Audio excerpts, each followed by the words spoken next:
Iran will bear the consequences for choosing to escalate the situation.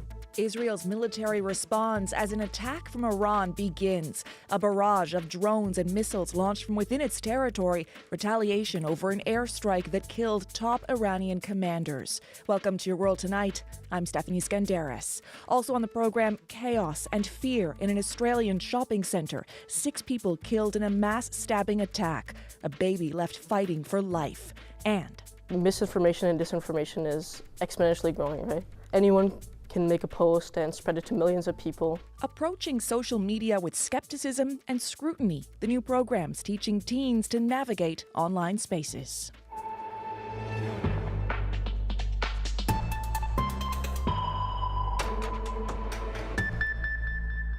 Dozens of Iranian drones and missiles are expected to enter Israeli airspace in a matter of hours. This marks the first time Iran has launched a full-scale military assault on Israel. Public shelters have now been opened.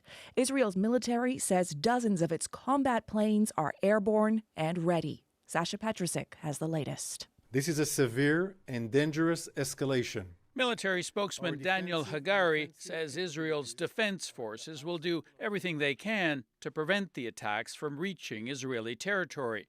Iran's Revolutionary Guard say dozens of drones and missiles are on their way to strike specific Israeli targets. Iranian proxies such as Hezbollah may also be planning simultaneous attacks. It's not clear yet how serious Iran's move is, but Israeli cities are preparing. Schools and public events have been canceled, and Israelis are being told to prepare to shelter in the event drones make it through the country's sophisticated defenses.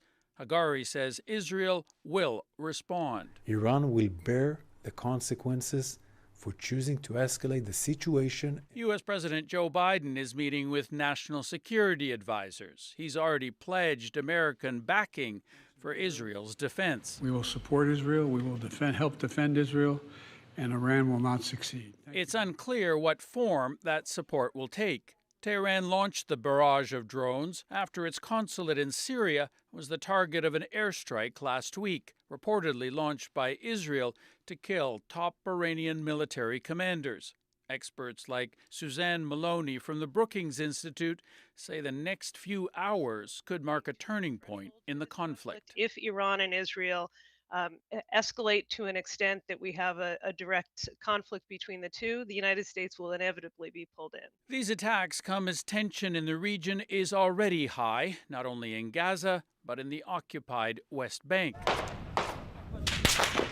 Violence flared as armed Israeli settlers stormed Palestinian villages, triggered by the disappearance of a 14-year-old Israeli while tending sheep on Friday.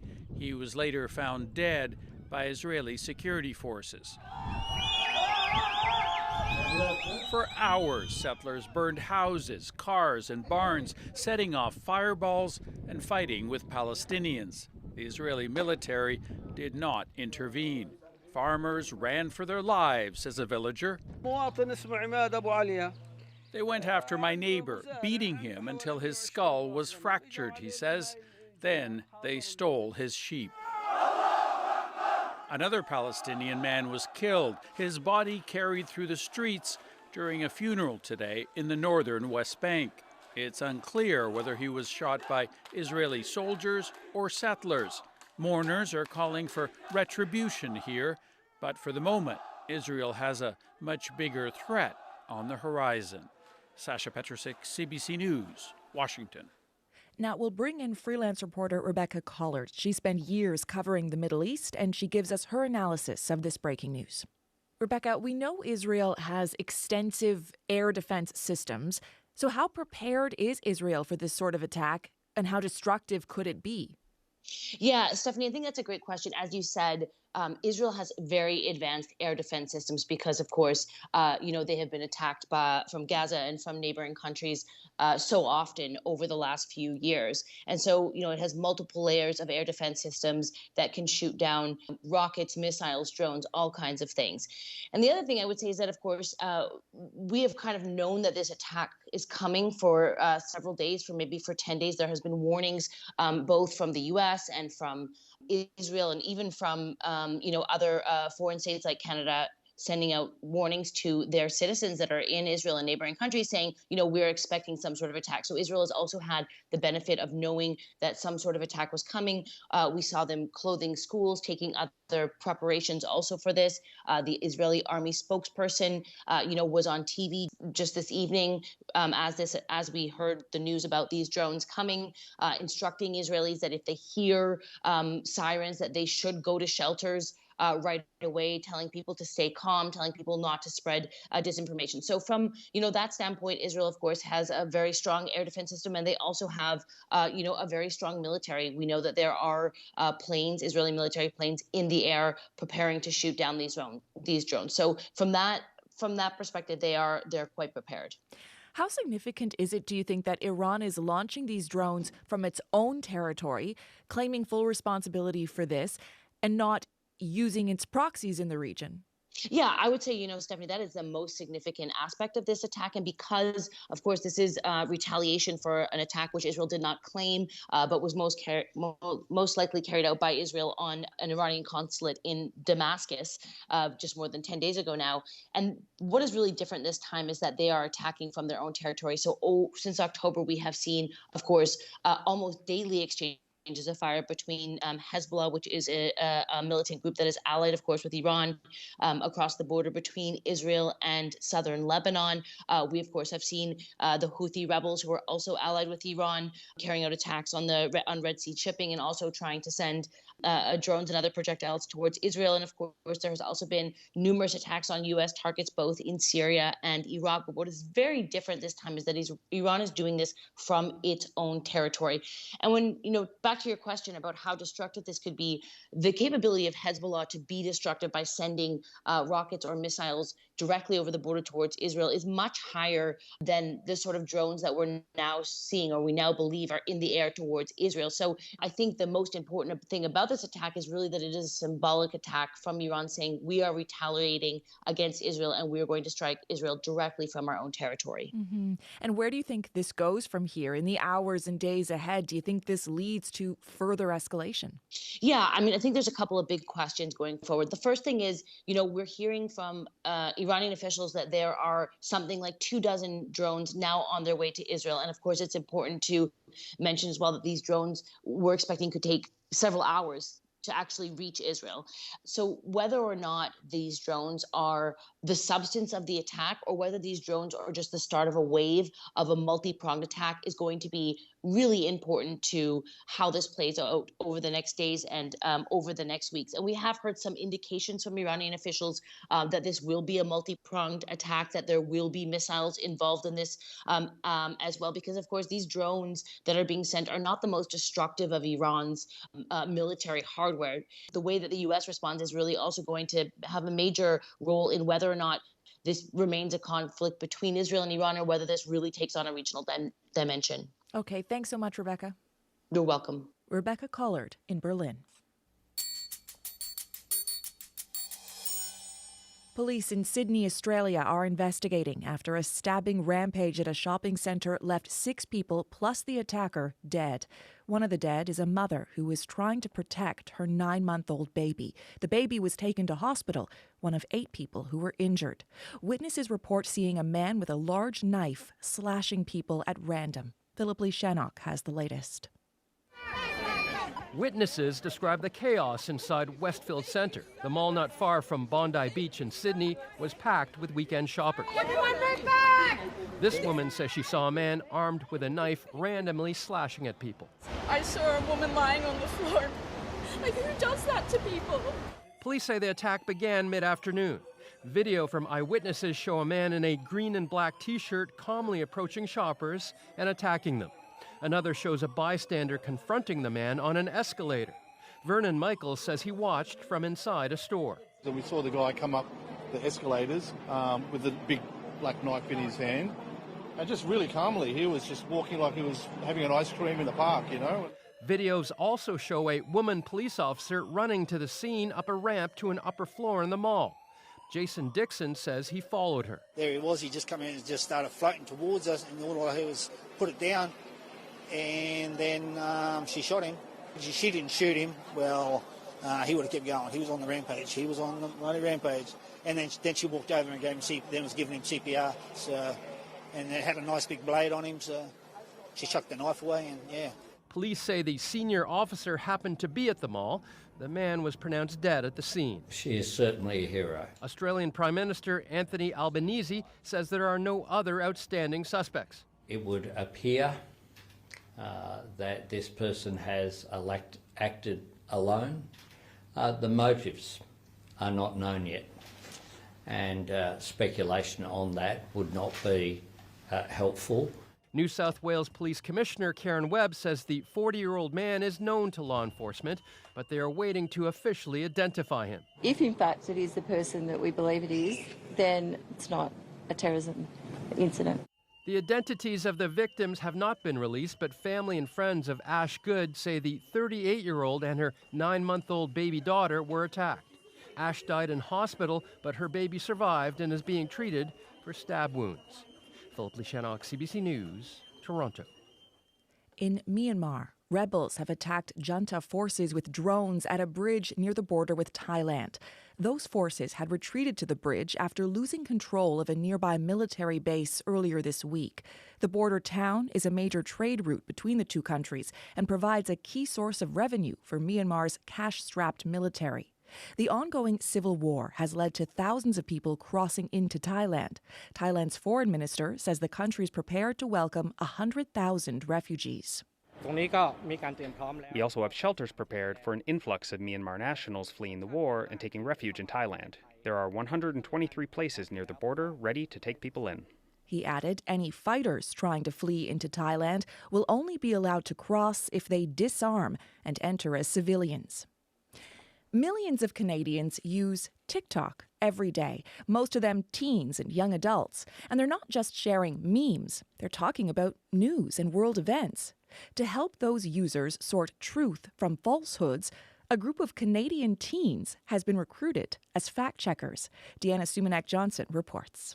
One time I heard news about a Drake concert happening. He writes for his school newspaper, but even Samir Firdousi once fell for a social media post about his favorite rapper that was just too good to be true. So immediately I sent my friend the TikTok post about it, and it turned out to be fake. But with new fact-checking skills he learned while attending a workshop run by the media literacy company Media Smarts, that's not likely to happen anymore. As I've grown up through the rise of social media, misinformation and disinformation is exponentially growing, right? So, anyone can make a post and spread it to millions of people, and that being fake news, right? And they can do it faster than ever. So, I've kind of observed this, that kind of sparked my interest for chasing the truth. Samir is one of a few Canadian teenagers chosen to join an elite international squad of teens making TikTok videos to teach other teens about misinformation and disinformation online. They tackle everything from a video of a cat that makes an interviewer laugh hysterically. This is not legit. It looks like people are just inserting their own cats into this template to get a laugh. To more damaging untruths, like the myth that dead and wounded Palestinians in Gaza are crisis actors. These conspiracy theories are entirely false, but that hasn't stopped them from spreading. These sorts of claims have spread about other tragedies as well, including the bombing of the Boston Marathon, the shooting of U.S. Congresswoman Gabby Giffords, and the wars in Ukraine and Syria. Media Smart's executive director Catherine Hill says there's particular power that comes from teens reaching other teens. They're speaking the same language, they're, tend to be consuming the same kinds of media and on the same platforms, and so there's a credibility factor that's really important. But learning that what's on their screen is not always truthful can be a bitter pill for some students to swallow, says Laura McCarran. The New Brunswick high school teacher uses videos from the education group Civics to help students learn to separate fact from fiction.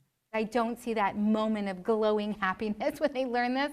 It's definitely more a source of frustration. But what I do appreciate and love with the students when we talk about this is that afterwards that they're heavily engaged in conversation about what is reliable and what is not. One of her students, 16-year-old Declan DeWolf, can now spot some telltale signs that an online post might be suspect. Just something that would be kind of hard to verify and is really easy to get excited about. That's usually the formula. It's something that's almost plausible. It's a conversation Samir Ferdowsi hopes to contribute to as he hatches plans for his TikTok posts, becoming an influencer who can influence other teens to think critically about what they're consuming.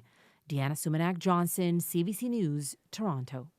Loblaw recently faced public outcry when it ended 50% discounts on perishable food. The grocery giant then backtracked. But as Sophia Harris reports, some customers say they're still getting a raw deal.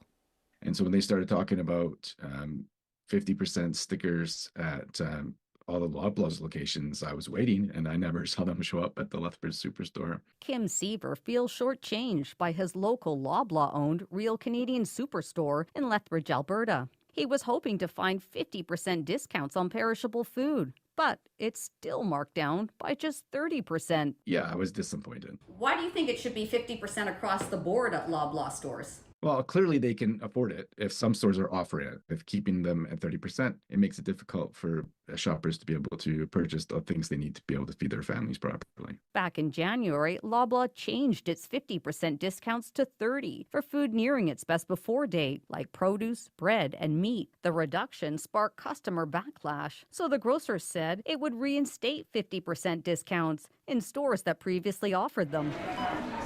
Loblaw owns more than 100 Real Canadian Superstores. The company says the chain previously marked down perishable food by 30%. So that discount stays put.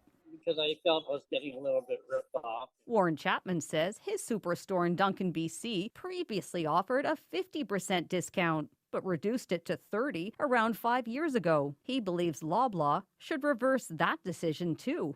And I just don't see how they could justify treating their customers at Superstore different than they're treating their customers at their other stores.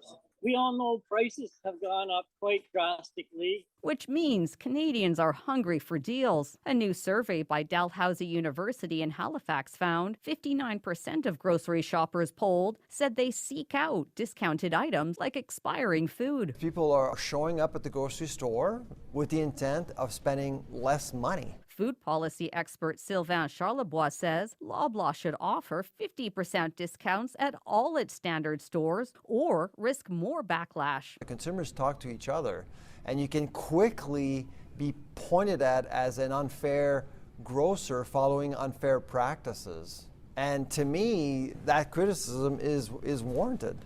Give us the 50% off. We appreciate it. Chapman and other Superstore shoppers hope Loblaw will once again change its discount policy. Sophia Harris, CBC News, Toronto. Still ahead, the Women's World Hockey Championship is underway and Team Canada is vying for a rematch against Team USA. We've got all the action from New York coming up on Your World Tonight.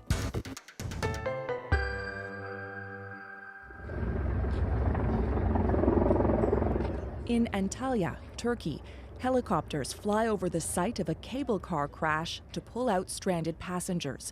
More than 170 people were rescued after one of the cabins crashed into a broken pole on Friday night.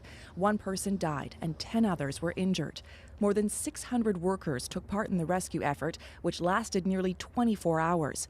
An investigation into the crash has been opened. Turkish prosecutors have ordered the detention of 13 people, including officials from the company running the cable car. Croatians will elect a new government next Wednesday, and the country's president has shaken up the campaign. Zoran Milanovic is running to unseat the prime minister in defiance of a constitutional court ban, a move that has outraged the current PM, Andrej Plenković, and his governing HDZ party.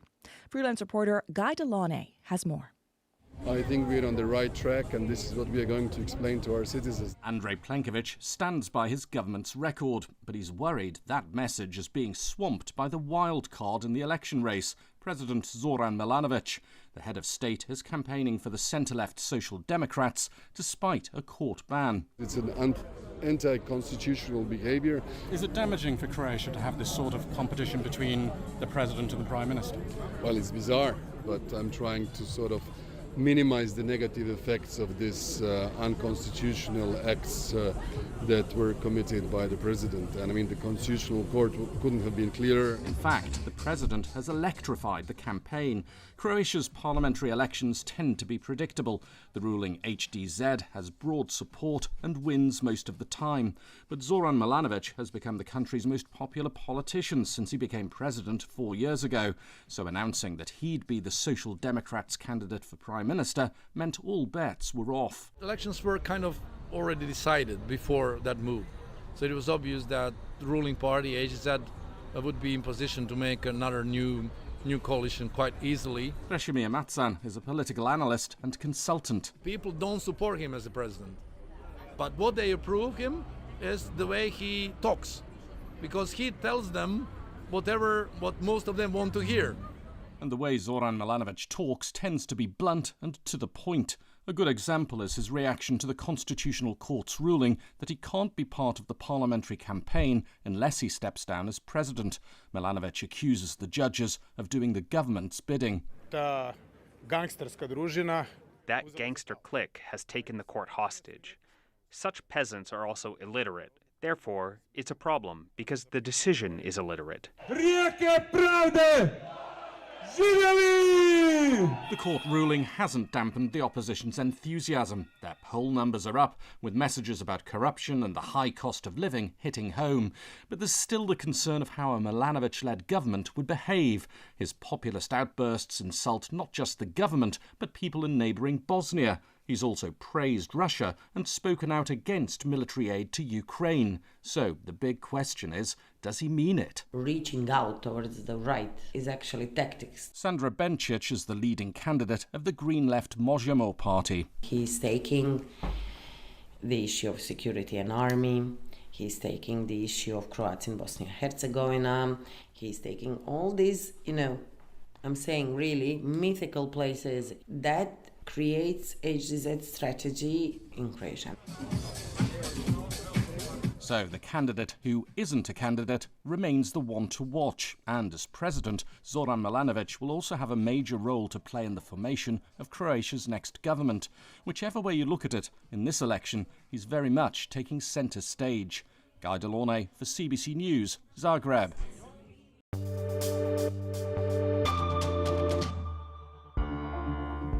This is Your World Tonight. I'm Stephanie Skandaris. You can hear Your World Tonight wherever you are. Just subscribe to our podcast on your favorite podcast app or download the CBC Listen app.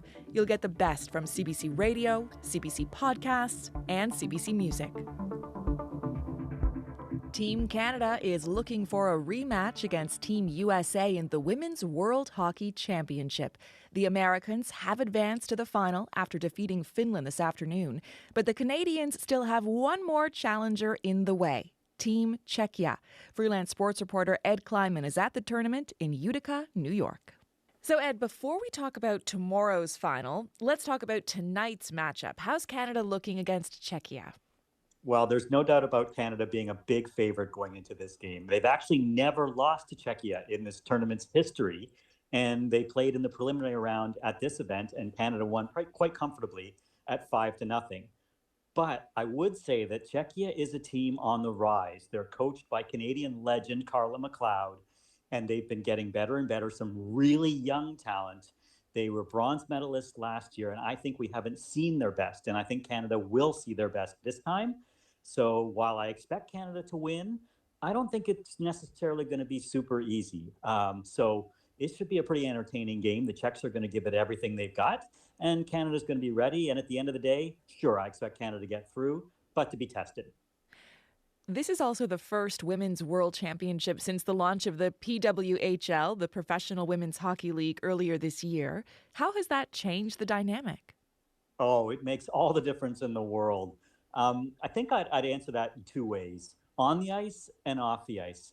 If I start with off the ice, I remember at the last few of these events where the players are coming out to meet with the media and all the questions about lack of a professional league, divisions within the women's game, all kinds of issues. And it really put a downer on it. It was kind of like this was the one refuge they had where they could play best on best and try to put all that behind them as best they could. Now here, you talk to the players, everybody's happy who's involved in the new Women's Professional Hockey League. The entire rosters practically of Canada and the US are made up of those players. And they are just here basically to promote the women's game. It's on a total roll right now. And you can just see it. And then on the ice, it makes such a big difference to these players because they don't come in here cold, having not played for a long time best on best hockey. They come in here having had great competition in their professional league. So it takes the level of the game and it takes it to a much higher level. So it's faster and it's much more physical. It really is taking the international game to a whole new place. So everything about this event is different now because of women's professional hockey taking off. Now, if the Canadians win tonight, they'll face the U.S. women for the fourth year in a row. The Americans won the last time around. How do things look this year?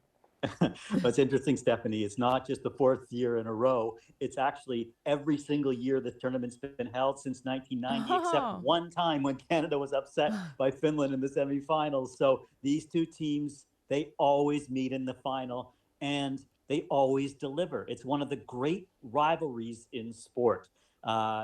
Usually you're looking at, a one-goal game or an overtime game. In their preliminary round matchup here, it was scoreless. They had to go into overtime, and the Americans won 1-0. But I think the Canadians are so motivated to get to the final and to beat the United States, because last year when the Americans won, it was in Brampton on Canadian ice. Canada was in control of the game, and the Americans had this amazing third period to really just take the life out of the building. Well, here we are 12 months later, and Canada really wants to do the same thing here, because this event, I have to tell you, in the United States, here in Utica, it has been supported really strongly. The United States has been selling out all their games. This event has set an attendance record for any women's world championship that has been played in the United States. So they're expecting nothing but gold, and Canada can really ruin the party. So it could be a pretty exciting gold medal game if Canada can get by Czechia and take on the United States one more time. Oh, we'll have to see how it goes. Thanks so much, Ed. Thanks, Stephanie. Freelance sports reporter Ed Kleiman in Utica, New York. Taking it slowly. I'm afraid to be lonely. It's possible you may not have heard of Noah Kahn. It probably means you're not on TikTok. Totally fair. But the 27-year-old from a small Vermont town has been selling out major stadiums in Canada and abroad, including Montreal's Bell Centre tonight, Ottawa's Canadian Tire Centre, and 3 shows at Toronto's Scotiabank Arena. His rise to fame started with this 2017 song, Hurt Somebody. Hold me close and I won't leave, 'cause it hurts when you hurt somebody. His pandemic-era single Stick Season became huge on TikTok last year and picked up a cool 16 million views on YouTube. And I am terrified of weather, 'cause I see you when it rains. Doc told me to travel, but there's COVID on the planes, and Socials aside, Kahn's also received a nod for Best New Artist at this year's Grammys. He's also open about his struggles with depression and anxiety, donating a portion of ticket sales to his mental health initiative. And at last week's Toronto show, he brought up a special local guest who's also spoken about the importance of mental health. he's a wonderful person. He's from right here in Toronto. His name is Shawn Mendes. Bring him on out.